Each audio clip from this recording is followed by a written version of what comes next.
Shalom, selamat pagi. Perkenalkan, nama kakak Friska Vivin Salubangga dari Fisika 2019. Nah, pada hari ini kita akan belajar mengenai torsi atau sering disebut dengan momen gaya.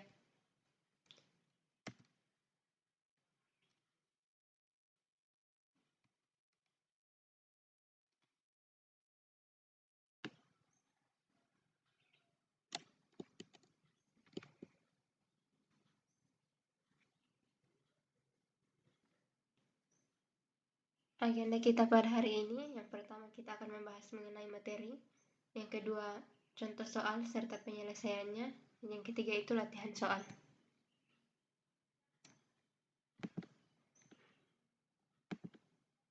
Nah, torsi atau momen gaya ini adalah sebuah besaran yang mengakibatkan sebuah benda dapat bergerak secara rotasi.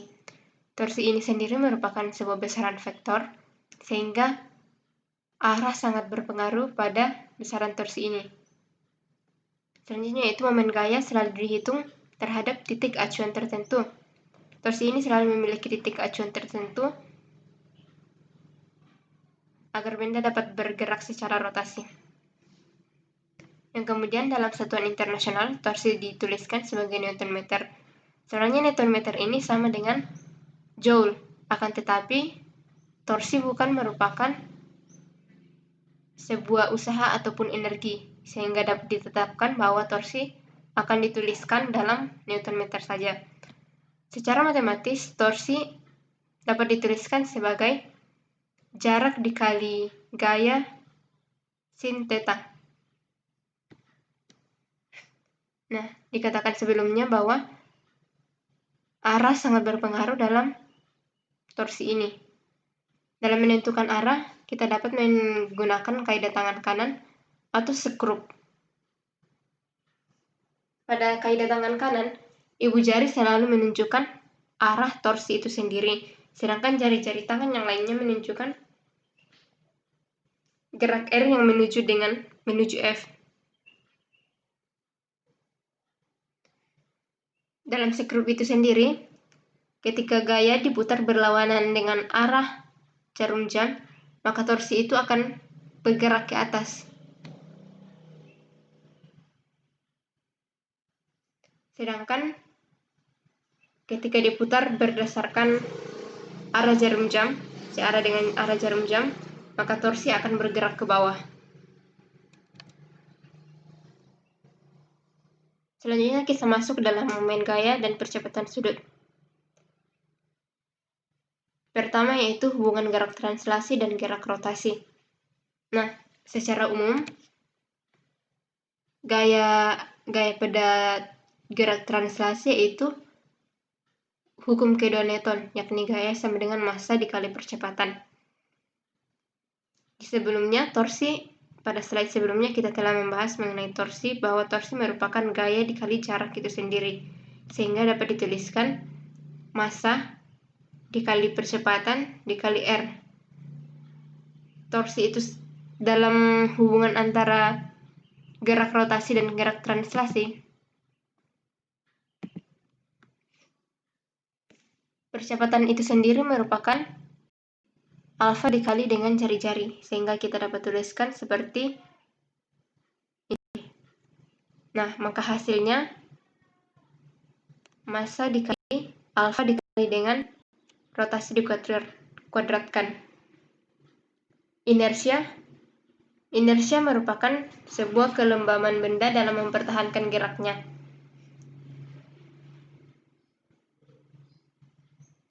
Inersia secara umum dituliskan sebagai massa dikali rotasi jari-jari dikuadratkan, sehingga dapat kita simpulkan hubungan torsi dengan inersia, yakni torsi sama dengan inersia dikali alfa atau percepatan sudut. Torsi sama dengan inersia dikali percepatan sudut. Selanjutnya itu pegas dan percepatan. Yang pertama kita akan membahas mengenai hubungan percepatan pegas dan gerak translasi.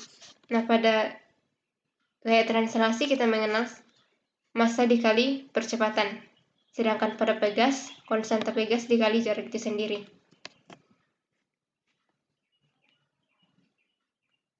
Ketika translasi dan pegas digabungkan, maka konstanta pegas dikali jarak sama dengan massa dikali percepatan, sehingga percepatan gaya pegas dapat dituliskan seperti ini.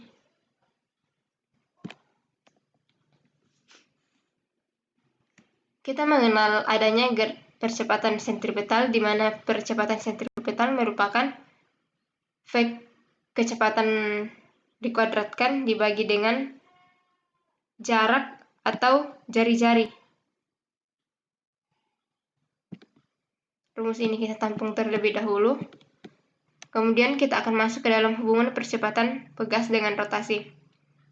Kita ketahui bahwa percepatan merupakan turunan kedua dari posisi, sehingga dapat dituliskan seperti ini.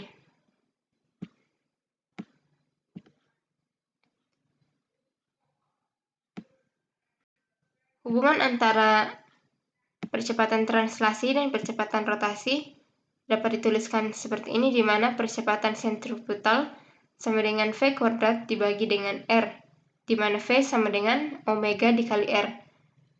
V hubungan antara rotasi dan linear, hubungan antara rotasi dan translasi pada percepatan dapat dilihat di sini, di mana V sama dengan omega R. Sehingga dapat dituliskan percepatan sentripetal pada gerak rotasi yaitu omega R dikuadratkan dibagi dengan R, sehingga ditemukan rumus akhir, yakni percepatan sentripetal pada rotasi sama dengan omega dikuadratkan R, omega kuadrat dikali R. Nah, sekarang kita akan membahas mengenai hubungan percepatan pegas dengan rotasi, di mana percepatan pegas dan percepatan rotasi dituliskan seperti ini. X sama dengan R, jarak pada gerak translasi itu sendiri sama dengan jari-jari pada gerak rotasi, sehingga dapat dituliskan omega kuadrat dikali X sama dengan konstanta pegas dibagi dengan massa dikali dengan X. Dari rumus ini kita dapat menemukan bahwa kecepatan sudut pada gerak, percepatan sudut pada pegas, serta gerak rotasi adalah akar dari konstanta pegas dibagi dengan massa. Selanjutnya itu kita masuk pada inersia. Inersia sendiri kita ketahui bahwa I merupakan massa dikali R kuadrat, di mana rumus ini merupakan rumus umum pada inersia. Inersia sendiri itu kecenderungan benda untuk menolak terhadap keadaan geraknya atau mempertahankan keadaan diamnya. Setiap benda memiliki inersia masing-masing. Dapat dilihat dari tabel yang ada di sebelah kanan.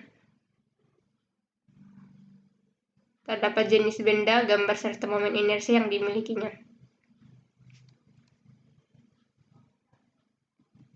Nah, selanjutnya kita masuk dalam hubungan gerak translasi dan gerak rotasi. Hubungan antara gerak translasi dan gerak rotasi itu sering kita sebut sebagai gerak menggelinding, di mana kita ketahui sebelumnya bahwa energi kinetik gerak translasi yaitu 1/2 mv kuadrat, dan kita juga ketahui bahwa V merupakan omega dikali dengan R, sehingga rumus dari gerak rotasi ini dapat kita masukkan dalam eka translasi, sehingga 1/2 dikali massa dikali dengan omega R kuadrat.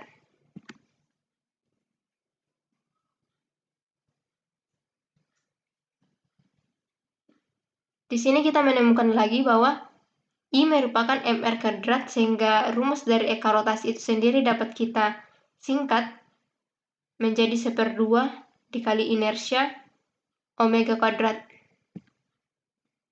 Nah, dalam gerak sebuah benda yang menggelinding, sebuah bola yang menggelinding,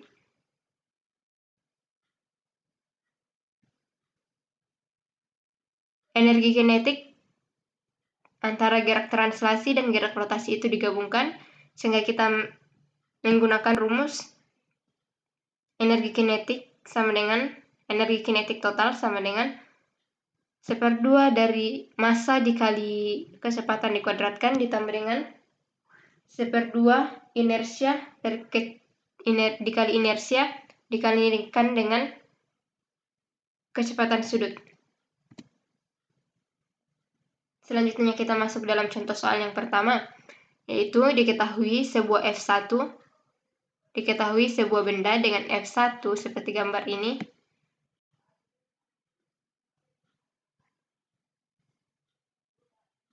F1, F2, F3, dan F4 secara berurutan adalah 16 Newton, 10 Newton, 16 Newton, dan 10 Newton dengan jari-jari R sama dengan 10 cm.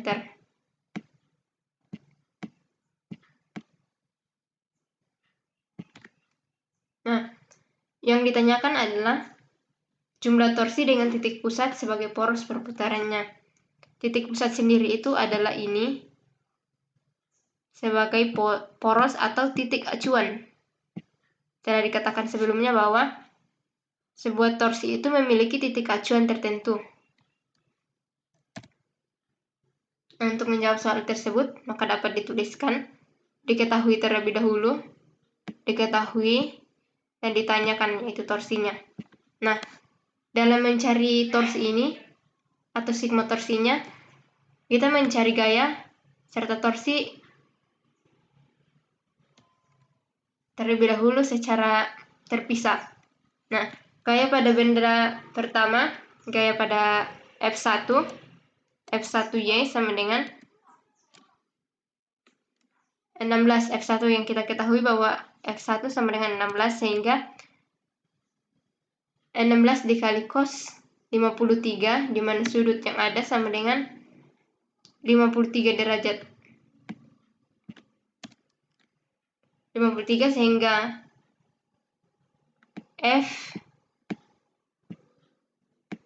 F1Y sama dengan 9,6 Newton. Nah, torsi itu sendiri kita ketahui bahwa F dikali dengan R,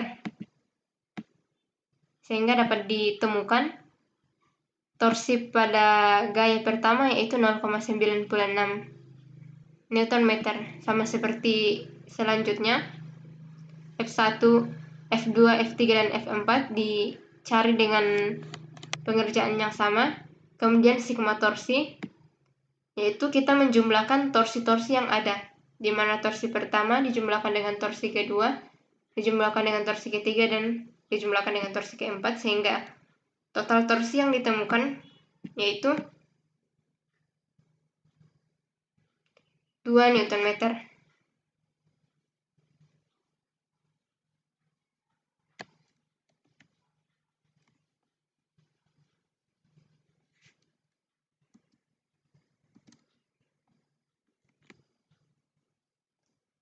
Selanjutnya contoh soal yang kedua.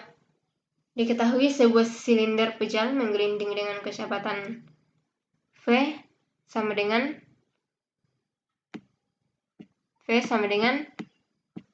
4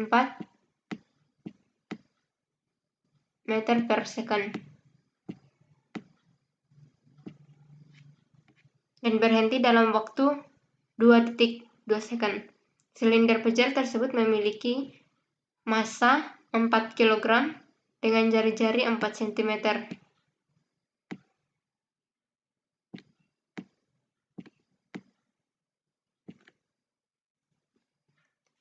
Inersia dari silinder pejal itu sendiri yaitu 1/2 mr kuadrat.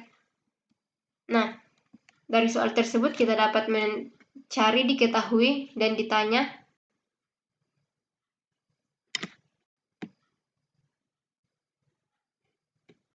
yang kita ketahui yaitu V sama dengan M 4 meter per second, T sama dengan 2S, M sama dengan 4 kg, R sama dengan 4 cm, dan inersia 1/2 mr kuadrat. Yang pertama kita lakukan yaitu mencari nilai percepatan dari translasi.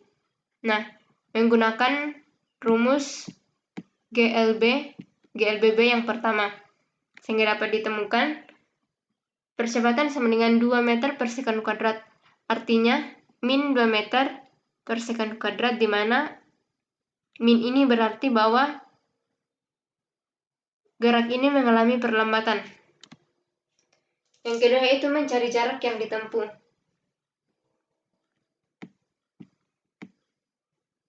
Dengan menggunakan rumus GLBB juga,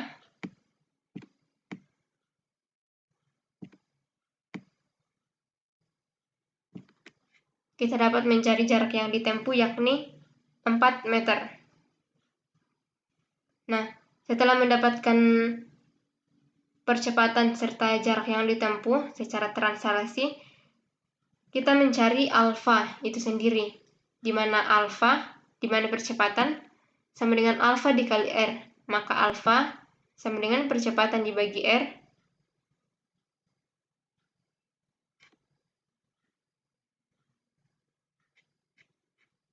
di mana 2 dibagi dengan 0,04 meter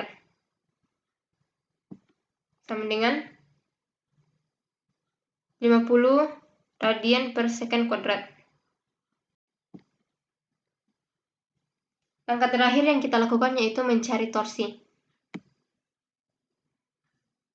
Torsi adalah inersia dikali alfa.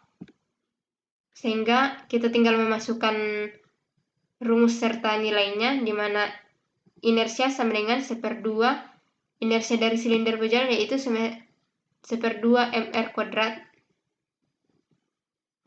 Sehingga kita tinggal memasukkan nilainya dan menemukan torsi dari benda tersebut yaitu 0,1